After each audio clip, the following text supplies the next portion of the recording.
Good morning, good afternoon, good evening sa buong universe at sa inyo pong lahat na nanonood ngayon sa video ito.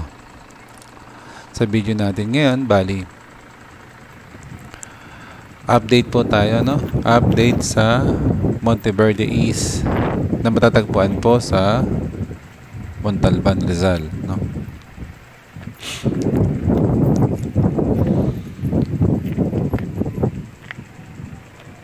Bali, nasa labas pa lang po tayo ng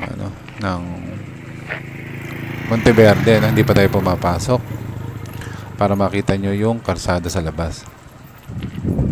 Pinaka barangay road nila.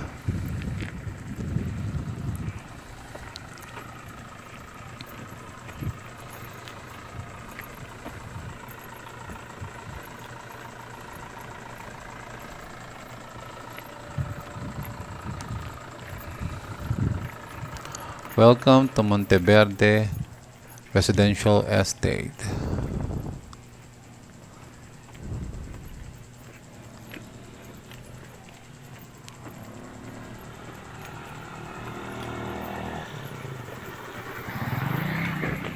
Monteverde Avenue, street sign natin.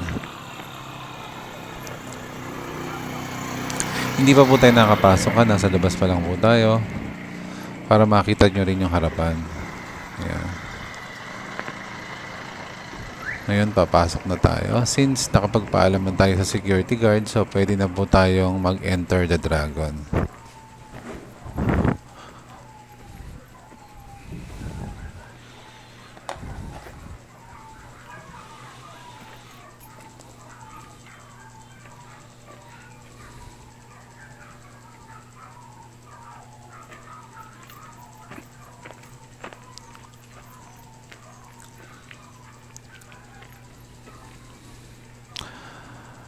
Tapos na po halos ang pagde-develop sa kanya. Kung mapapansin nyo, meron na siyang drainage system, meron na rin po siyang kalsada talaga.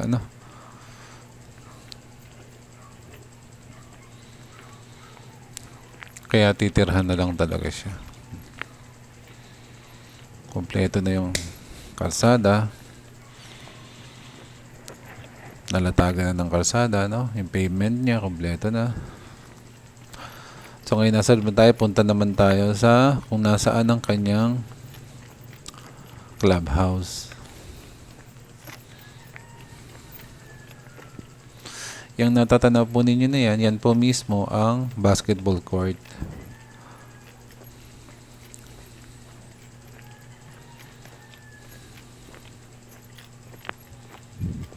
Yung katabi naman yan na may pader na yan na kulay mocha, yan po ang kanyang swimming pool, May swimming pool po kasi siya. Yun na pong sumunod na katabi mismo, yan yung pong may bubong na yon na kulay paso. Yan. Yan naman po yung clubhouse niya. Ito yung clubhouse, yan.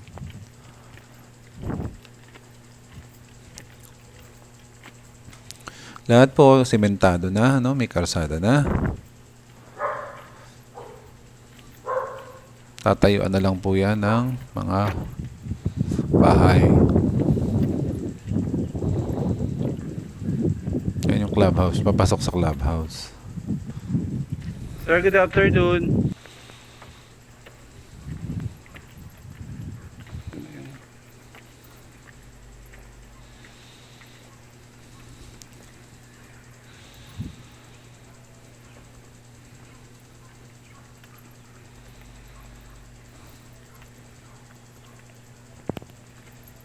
Ito naman yung pool niya, swimming pool.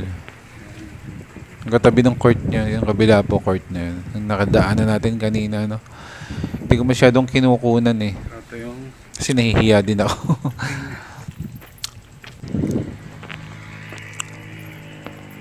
Sa mga gusto pong bumili, dito. Kasi may 5 pa ritong lote na tigo 120 square meter.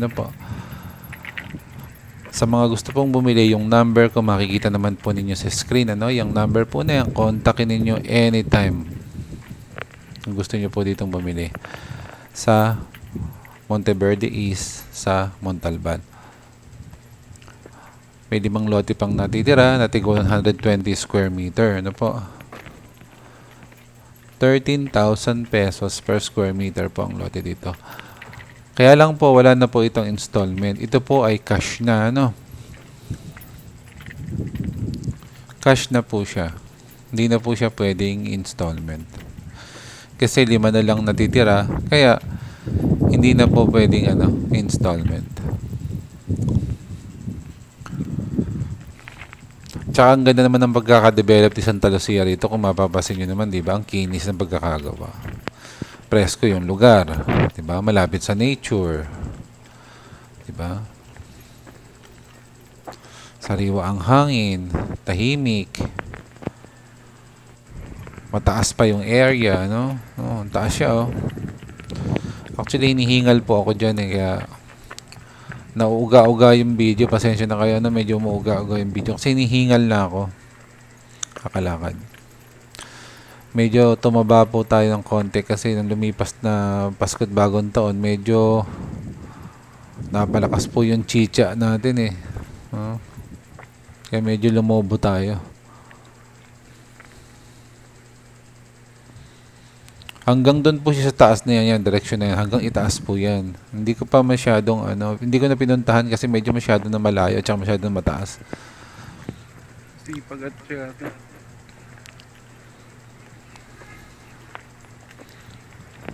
Kaya po sa mga interesado, wag po kayong mag-atubiling tumawag sa aking numero. Anytime po. Pwede natin siyang puntahan. At para ma-schedule na rin natin yung site viewing o yung tripping, lakas ng hangin. Yung nakita nyo pong parang hilerang bahay na yun daw po yung tinatawag nilang pabahay ni Erap daw yata, sabi nung guard, nakausap ko. Pabahay ni Erap daw. Hindi ko sigurado, sinabi lang nung guard. Yan po, pataas po siya. Yan, pataas pa doon. Yan. Kita nyo naman, lahat naman may kalsada na po. Since konti na nga lang po ang natitira dito, cash na po talaga siya. Wala na po tayong magagawa. Talagang cash na. Maraming nagkagusto dito na bilhin to, Kaya lang gusto ng iba installment pero hindi na po ma-install. Kasi ilang piraso na lang po natitira.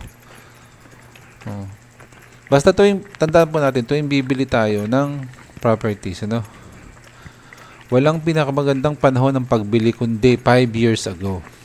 So, ibig sabihin, kung may pera ka ngayon, bumili ka na ngayon. Huwag mo nang palipasin pang 5 taon kasi talagang magmamahal siya talaga, di ba?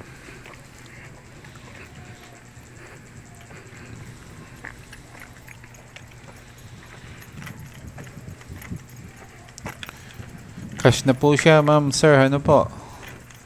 Sa lahat ng gusto at interesadong bumili dito, cash na po. 13,000 per square meter. 120 square meter. 120 square meter po yung laki ng bawat lote. 5 lote na lang po ang natitira dito. Kaya kung interesado kayo na madaliin nyo na, huwag ka nang mag-isip.